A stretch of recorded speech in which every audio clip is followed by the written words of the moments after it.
Assalamu alaikum, everybody. Thank you for tuning in. We will start the session in another 3 to 4 minutes. Thank you for being here.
Hi, Noor. Should we get started? Just a little bit like a minute or so people can maybe tune in and then we can start. Yeah.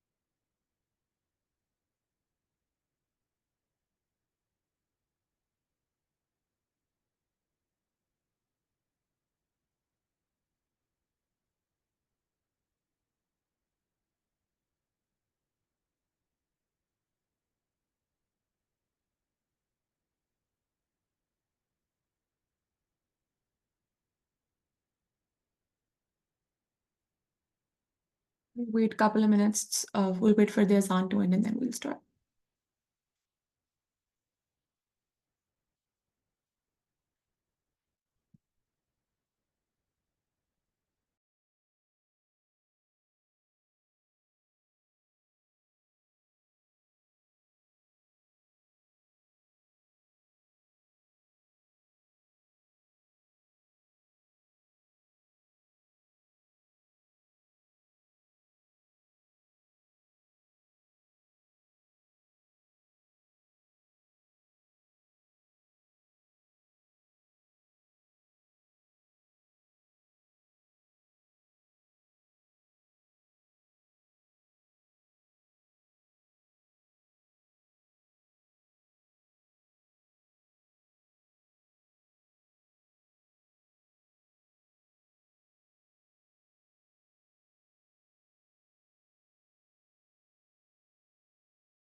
All right, it's 5:03, so we'll start. Assalamu alaikum, everybody. Thank you for tuning in. My name is Noor, and I work at the Education USA office here in Pakistan. Before I hand it over to Dania, I would, for those of you who are new to to our organization, I will give you a brief overview of what we do, and then we'll start the session officially. United States Educational Foundation in Pakistan. We're a binational commission with the governments of Pakistan and United States. Fulbright, as you all are attending the session, I'm sure you all are aware of what Fulbright is our flagship scholarship, and we help students in finding their best fit. For Pakistan, Education USA is housed within USEFP. We're part of the US State Department, and we help students in finding their best fit when it comes to applying to the US for their higher education. We offer a bunch of different services. We do a lot of virtual sessions, such as the one that you're attending right now. We do a lot of in-person sessions. We have our offices in three main cities, Lahore, Karachi, and Islamabad. If you are not applying via Fulbright, because we do not assist with Fulbright applications, we only deal with independent applications. So if you want to submit your application to university directly and not apply via Fulbright, we will be happy to help. All you need to do is register on our website, which is educationusa.pk, and you will be assigned an advisor who will work with you on a one-on-one basis for completely free of charge. Just an FYI, programs department in Islamabad, they do Fulbright directly. So please keep your questions related to SOPs only. Dania will be happy to if answer any questions she wants to answer. But if you have any specific questions about this year's Fulbright, please email at info@usefp.org. And I will leave the email in the chat box as well. And if you want to reach out to us, you can email us at lahore@educationusa.org. Without further delay, I will hand it over to the wonderful Dania, who is here with us for a workshop on statement of purpose. Over to you, Dania. Hello, everyone. Thank you so much for joining. We'll start, and then if you want to write questions in the chat, I have it open as well. But otherwise, we'll try and do questions at the end. If it's something that I feel is very relevant to the slide we're on, I'll answer at the time. Otherwise, we'll leave it to the end. Okay. So let's begin. This is what we're going to go through today. I'm going to give a little introduction about who I am, what is a statement of purpose, what should we be including in that. We're going to go through a few different ways of structuring a statement of purpose. And then one thing that I personally think is very important is how do you build a narrative? What sort of narrative should you build? And then finally, we'll do the Q&A section. So just a little bit about me. Currently, I am a corporate sustainability associate at a small project management and advisory firm. Through Fulbright, I have a master's in environmental management from Duke University. And in the past, I have a bachelor's in economics, and I've had experiences working with on different projects. Some include projects for UNDP and UNICEF. And lucky for you, briefly, I was also a career advisor, so I have some experience talking about SOPs and how to write them. So let's start out with what is a statement of purpose. So the purpose of it is to demonstrate your academic and professional vision. It helps people judge your motivation, clarity, and alignment with Fulbright's mission, or universities if we talk about it in general. It offers a narrative that ties your qualifications, goals, and impact potential. And it gives you a chance to show who you are beyond your grades, beyond your letters of recommendation, and beyond what's just already in your CV or resume. So what questions should your statement of purpose be answering? What problems do you want to solve? Why are you interested in solving those problems? How will this master's program that you're applying for help solve these problems, help you learn how to solve these problems? And what proof do I have that I'm ready to address these problems? For number 3, it can be a combination of this subject and also how is Fulbright important to help you solve these problems. And so here you do kind of restate some of the examples in your resume, but you can go beyond that and also kind of explain, like, some things, the link is not really always intuitive. And so, for example, if I give job interviews now and and somebody asks me about my experience, even though it's not like directly relevant. So people, when I talk about the brief amount of time that I did do career advising, it's not really related to corporate sustainability, which is what I do now. But how I link it is because I say that it helps communicate. Like, it proves I have written communication skills, and it also proves that I know how to talk to people, how to help people understand, how to edit. And these things are transferable skills. So if you just looked at my CV, you might not think that these are skills that are important for other jobs, but if during the interview, when I tell you and when I help make that link, that's kind of the purpose of your statement of purposes. They're giving you an opportunity to help the reader make links between your resume and what you want to do in the future, to prove that you're ready for that. So there is a structure that I recommend and that I've used, and I've cited it underneath. It's from Write IV, so you can look at their website for more information as well. And it's basically, and we'll talk about this as well when we talk about narrative structure and having a good narrative. It's the story-based statement of purpose. So as I mentioned earlier, it's looking at kind of, you want to tell a story, but it doesn't have to be like a story in the sort of sense of something with a start, finish, and end. It just means that there needs to be consistency, that you've thought about how all of your different experiences that you want to talk about, and how that relates. So what is the big problem and how does that relate to everything? So we have a question in the chat about what kind of problem should we be talking about?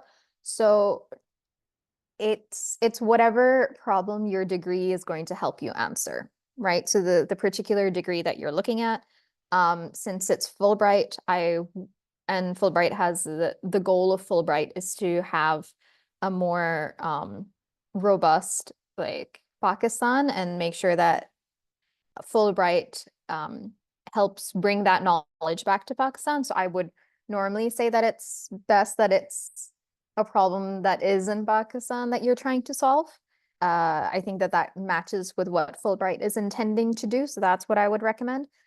So for me, since I studied environmental management, the problem was our environment, right? I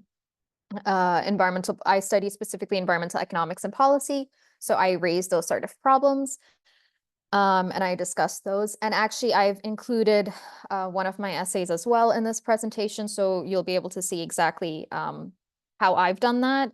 And you can, match that for whatever problem is important to you and whatever problem you want to solve.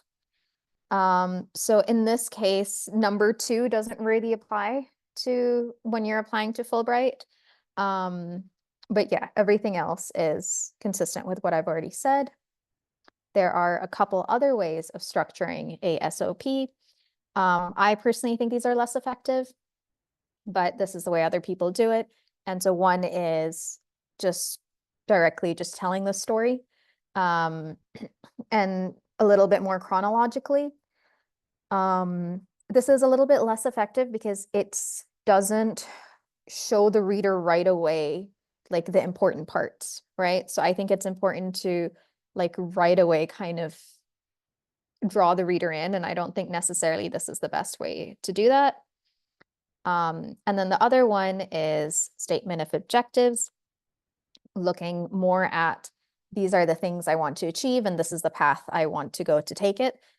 This is also effective in some cases, but generally, I think having something like a narrative or a pull into a statement of purpose really helps the reader. And also section 5 in both of these is not super relevant to Fulbright, because you're not going to be applying directly to universities and you're not going to be applying specifically for professors. Okay. So how do we build the narrative that I've mentioned a couple of times? Um, the first thing is figure out what is the common thing between the experiences, and it needs to be something that's common and also relevant to the problem that you're trying to solve or relevant to the degree that you want to pursue, right? Connect it to your observations and your skills. And this, because you're trying to explain both the problem and your experience, you can kind of figure out how to make the puzzle pieces fit and then say, why is this important, right? I'm sure there are lots of different common threads between your experiences and your observations and your skills, but you have to find ones that are relevant, right? And are compelling. And we'll go over the ones the way that I've written mine soon. And so generally the structure that I would recommend is a couple of paragraphs introducing, kind of pulling the reader in, making a story, letting the reader get used to the voice that you're writing with. Say why this program, why you're qualified, another couple of paragraphs, and then conclude it and make sure that the narrative that you've introduced like comes throughout all of the essay, all of the paragraphs. Okay, so someone's asked, what if you don't want to specify university? So for Fulbright, you're not supposed to specify university because you don't know yet where they're going to be applying for you. So if we go back, oops. Over here, you can say that through Fulbright or through the Fulbright scholarship, I will be able to pursue this, or I will have the opportunity. So instead of university, just write about Fulbright, right? Okay. So I'm going to stop talking for a minute and I'm going to let you guys start reading this. This is the introduction to the essay that I wrote.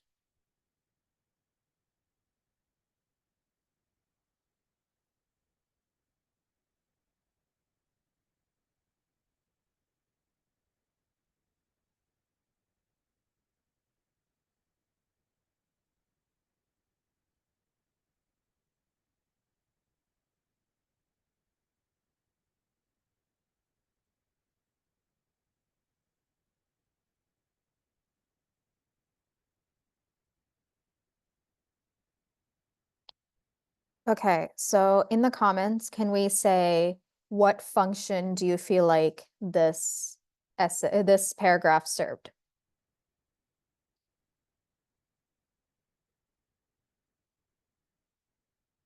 I'll give you a second.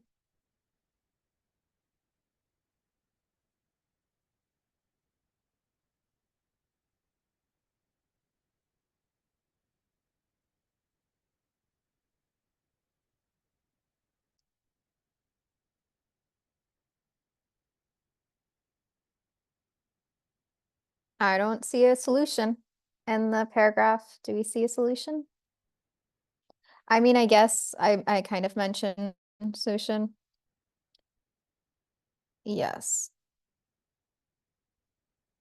Yeah, so everyone's pretty much right. I'm giving context. I'm also giving some personal background. I'm giving, but what I haven't done yet is I haven't told you what I'm planning to study, right? I haven't been very like on the nose, but you can guess, right? From this, you can guess the tone of the rest of the essay. So there shouldn't be any big surprises, right, from this. But what it does do is it shows that I know what I'm talking about when I talk about the problem. It adds some personality, right? Yeah. So it introduces a narrative and it introduces a narrative voice. Now, this is my first body paragraph. I think I have 3 body paragraphs and then a conclusion. I'll give you another minute. And in the chat, while you're doing this, think about the function and write down what you think the function of this paragraph is.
Okay, write in the chat if you haven't yet.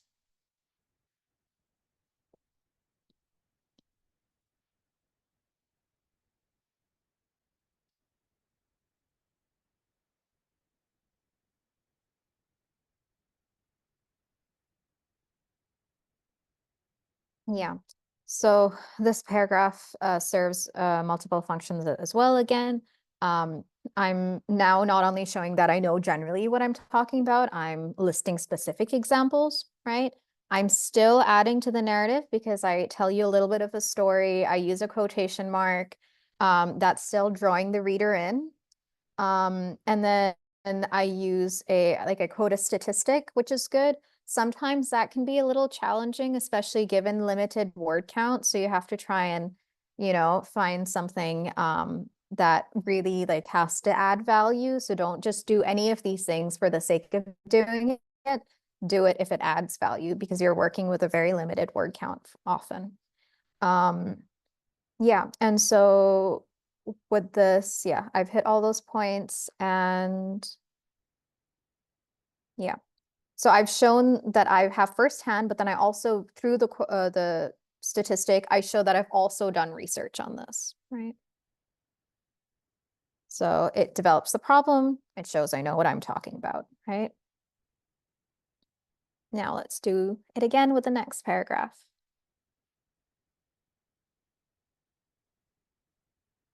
I'm going to give you 2 minutes, and then please also write in the chat whatever your thoughts of the paragraph and its purpose are.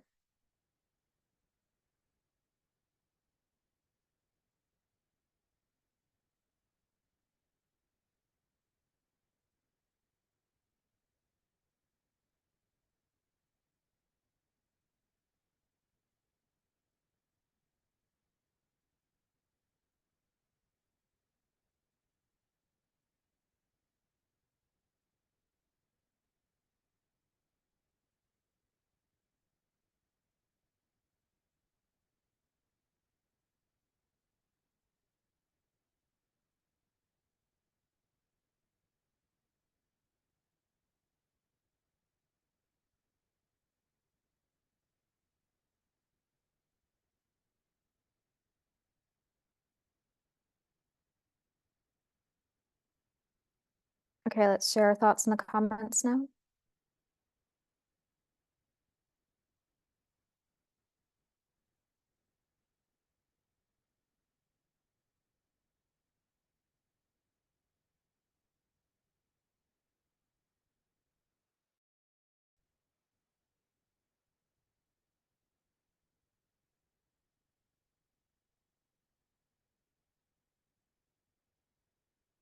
Yeah, so like everyone said, I've added more evidence, right? I've narrowed down my focus and said specifically what I want to study and why I want to study it and exactly what sort of an education I want, right? And what you'll also notice is that each paragraph really connects to the paragraph before. So even in this, the topic sentence relates. So it says, because in the last paragraph, I ended with the statistic about how people feel helpless. This paragraph begins with this feeling of helplessness is further exacerbated by, then I talk about the main point of this paragraph, right?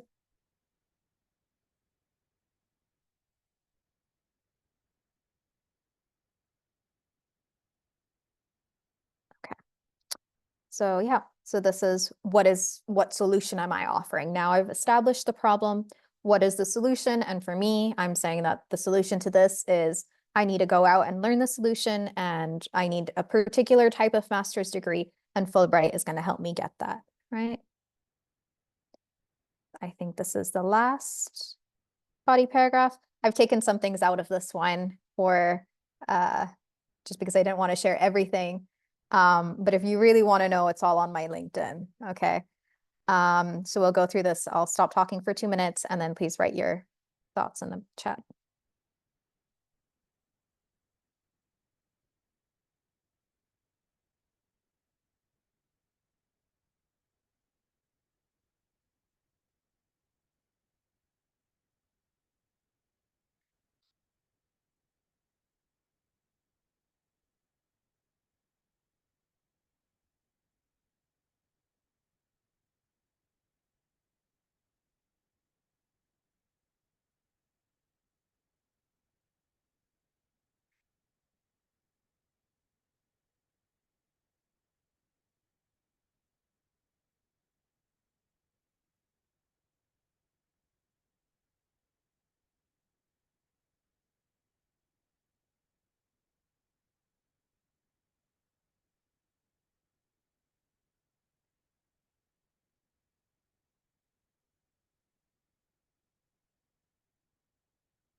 Amna, if you could copy paste your question when we get to the question answer section, I'll give that a proper answer, okay?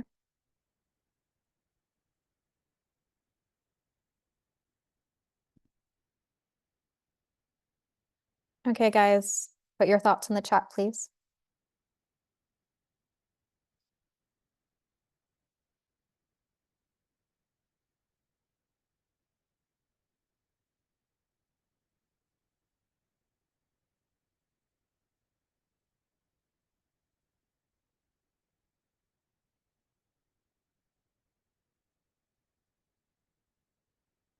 Okay, so in this paragraph, what I think a big priority of this paragraph is showing that I'm ready, right?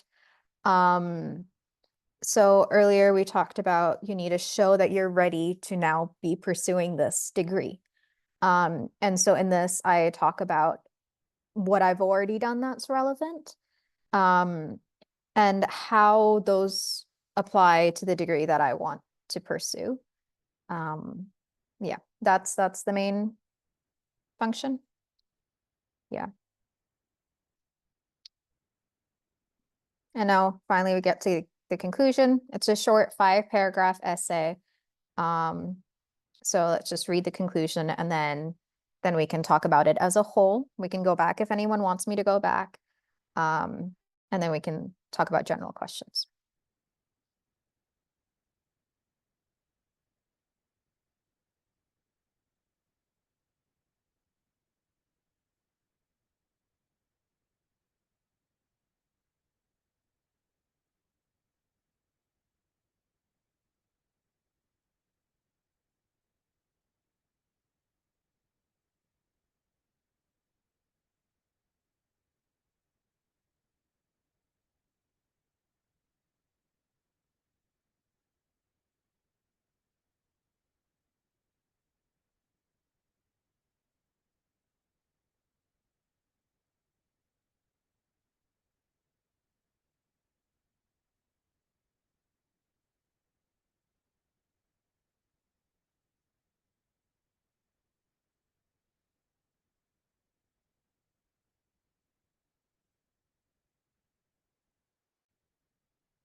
So now I've given more of my direct intentions after pursuing after completing my master's, exactly what I want to do, been very specific.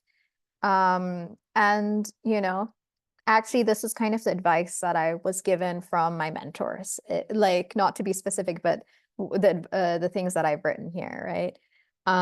And been particular about what types of work I want to do, who I want to work with. And then just conclude it by saying that this is why I want to study this degree, basically, right? So I concluded by saying how this degree will help me and how will it help Pakistan, right? So I'm just gonna go through. Should I do final tips first? I'll just finish it and then we can go back and clarify whatever needs to be clarified. So use active voice. Make sure that this is something people want to read. People will be reading hundreds of these, right? You have to try and stand out and make sure it's as less painful as possible for to read your statement of purpose, because they can be repetitive. So you want to try and limit that. Be authentic, write about things and are passionate about, and that shows, do your research into the topic. Make sure you know the topic during if it doesn't show on paper, it normally does. People can normally tell if you actually know what you're talking about or not. And review and proofread. Get all of your friends and all of your relatives to read your essay. Don't take all of their advice, right? But definitely things like grammar, things like flow, things like narrative voice consistency. It only works if you review it yourself many times. Don't do this at the last minute. And if other people are agree with you that it's a good essay, right? And then we'll go to questions. Let me just answer the two that were in the chat and then we can go back. Alia asked, should we focus on one research area of interest or can we talk about more than one? Technically, there are no rules to any of this. I would recommend that you focus on one, even if you're kind of not fully sure about what you want to pursue. I think focus on one. It makes it easier for you to write the essay because you don't want to waste words, basically. And I think also appearing to be more focused is a positive, right? There was one earlier. Who said that? I think was it someone named Amna? If Amna can copy paste your question again. I can't find it. Okay, we'll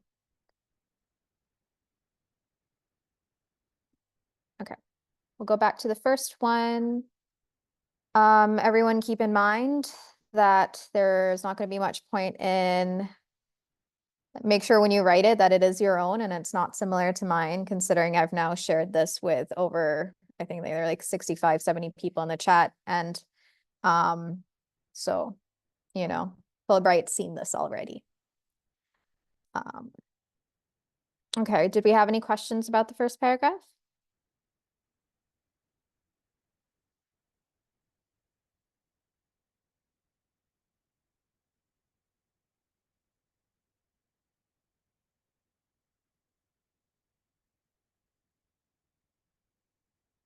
Okay, Fatma asked how to structure an SOP for someone who doesn't have relevant work experience in the field.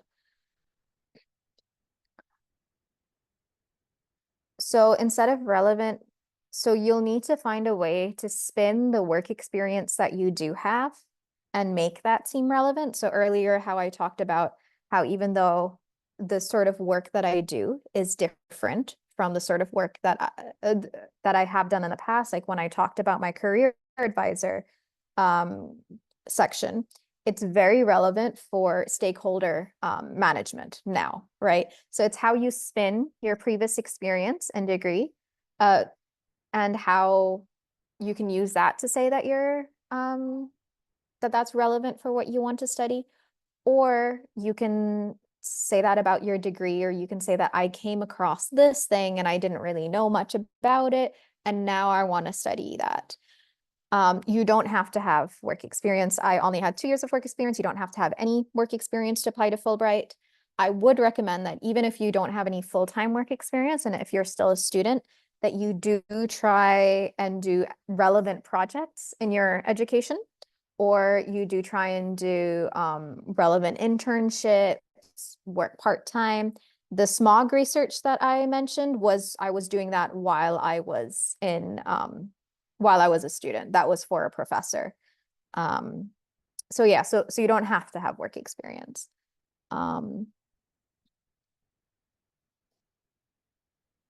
So more questions. Is it okay if you don't have a clear solution? Yes, it's okay. I don't think that I had a very clear solution to what I wanted to do. I just pointed out that there's a problem and that there are areas or places that I know the solution for this exists. I have to learn the solution and I have to learn how to apply the solution to this context, right? Yeah, not everything has a solution. People get this degree to study things that don't necessarily have, right? Fulbright will fund like philosophy or things like not everything needs to be as like problem solution oriented, but you do have to convey like growth and trajectory, right? Someone is a government employee.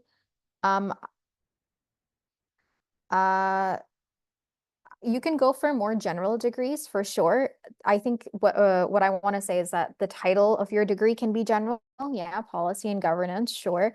But within that, you should say what aspect of policy and what aspect of governance are you interested in, even if like the degree that you're talking about is general, right?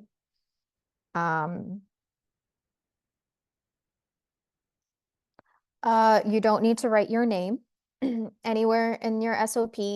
your name is in the rest of your application. Okay.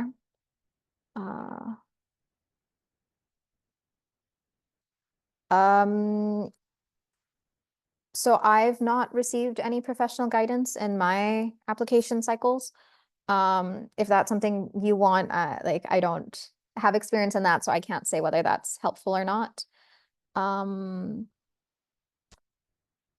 So someone asked about, is it possible to change field of study? Yes, it is.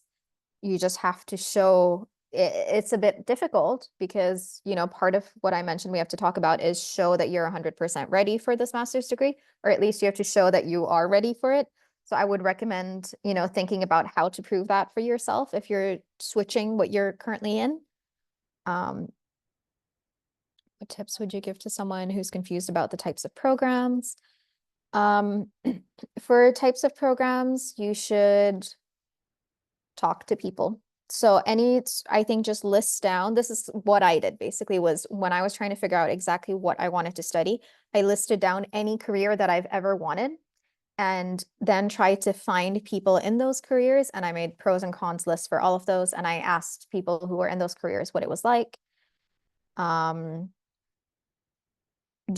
tips, I think Education USA has separate GRE sessions, so I would recommend that you check those out. I gave that too long ago to be able to give useful tips.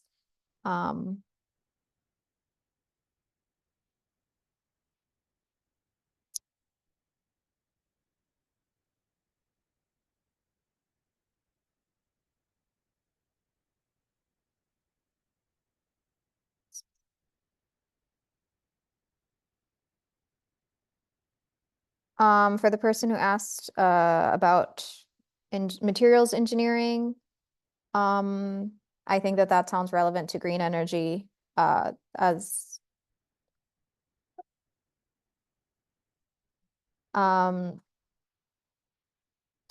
extracurriculars don't matter necessarily because as you saw, I didn't mention any. Have I done extracurriculars? Yes. But I haven't mentioned them. They were in my resume probably at the time.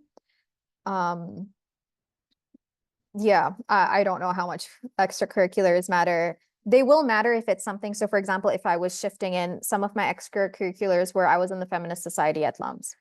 And so I used to help develop a curriculum for a small school and I would go and I would teach that. If I was shifting into something like education or if I was shifting into something like female empowerment, in that case, my extracurriculars would matter. So it's really just anything that you've done, how does that fit with the story? This might be difficult to write for PhD.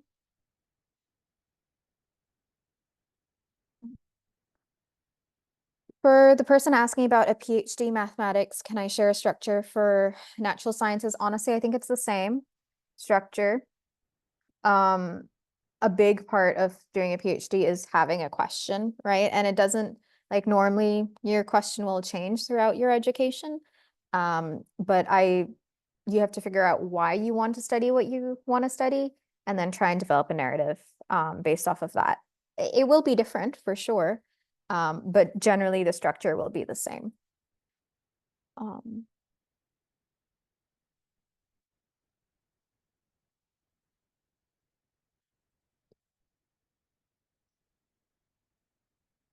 Ghulam asks if it's necessary to start an SOP with a question. I showed two different other formats for structure, and you can go with one of those. I think it's better to start with a question, but it's not necessary. For the person that asked for a sample of a real SOP, I just shared my actual Fulbright SOP, so that was a real SOP. Okay.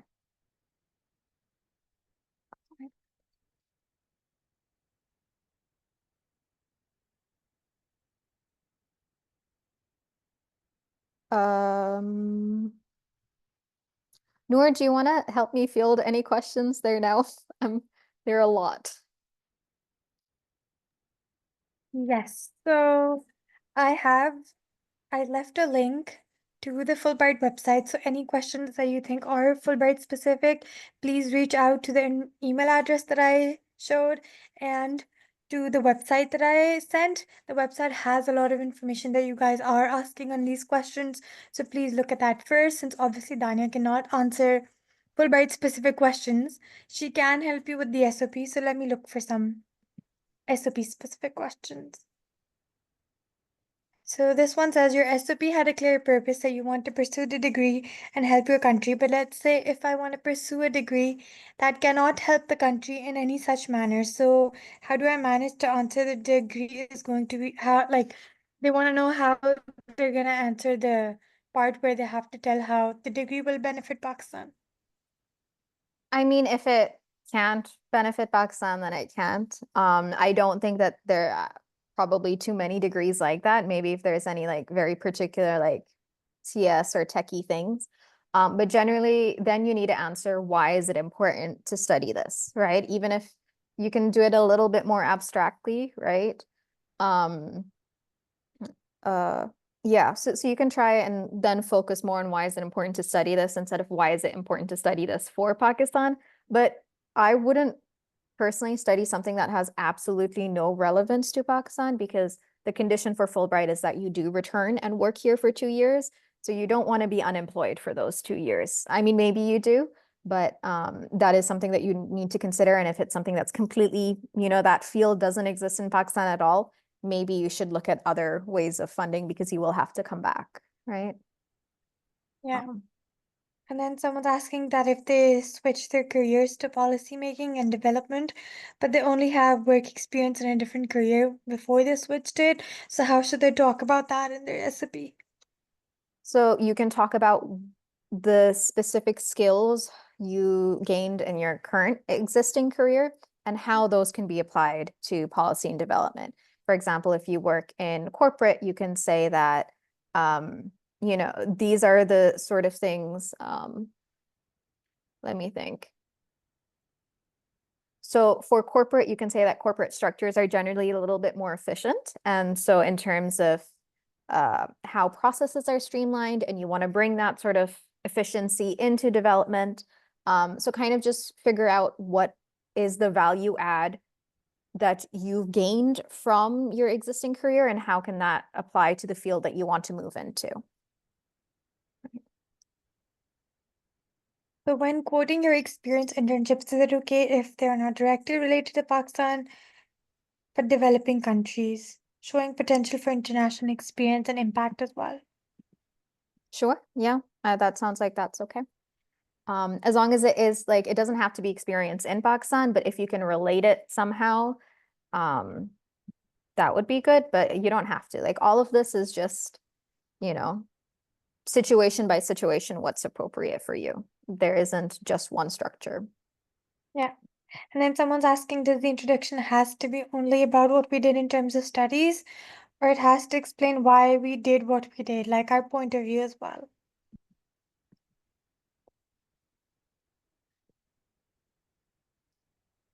So I think it's a good idea to introduce your point of view earlier.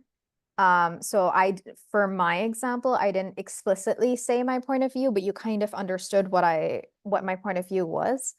Um, yeah, I would recommend that. And for anyone who wants to go back to slides and look at them, I'm going to leave an email address in the chat box. Can you guys please email on that email address and we will send you a recording of the session. That way you can look at the slides at your own pace and Dania doesn't have to go back all the time to show you the guys the slides. Just give me 1 second, I will type the email address.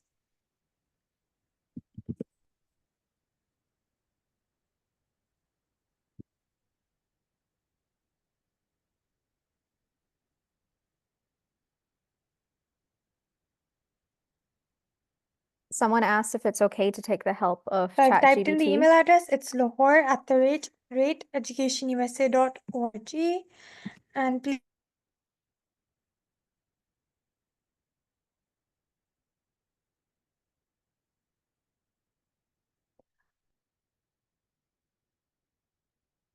Yeah, so someone If they asked about chat. wanna, yeah, you can go ahead. Yeah. Sorry, I Yeah. didn't know. No, you go ahead. Someone asked about ChatGPT. Personally, when I wrote this, ChatGPT wasn't a big thing. Would I use it?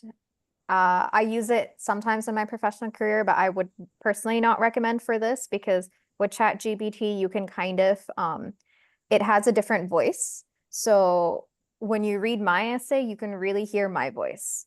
And when you do ChatGPT, it kind of takes that away. And even if I put in my essay right now and I ask ChatGPT to edit it, it will take my voice out of it, right?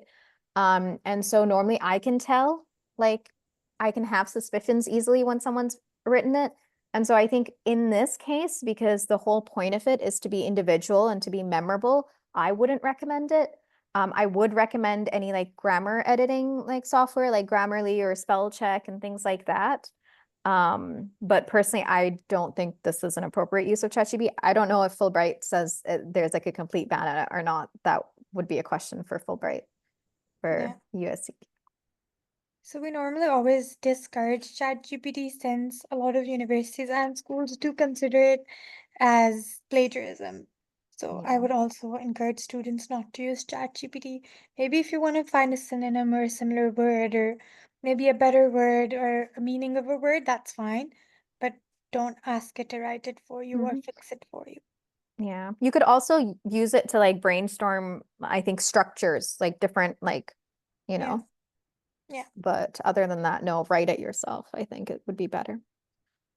And I think that's all the questions that were SOP specific. Thank you so much for being here, Dania. We really appreciate it. And for anyone who missed or came late or anything like that, I have left an email address in the chat box. It's lahore@educationusa.org. And you guys can email there and we will send you a recording. We've been having a lot of SOP sessions. We have 2 each month. We also have a couple of GRE sessions coming up. Please look at our website, Education USA Pakistan, and you will find all of the information there. Thank you for your time, Dania. Thank you. Thank you, everyone, for being here. Thank you. Good luck, everybody. Bye.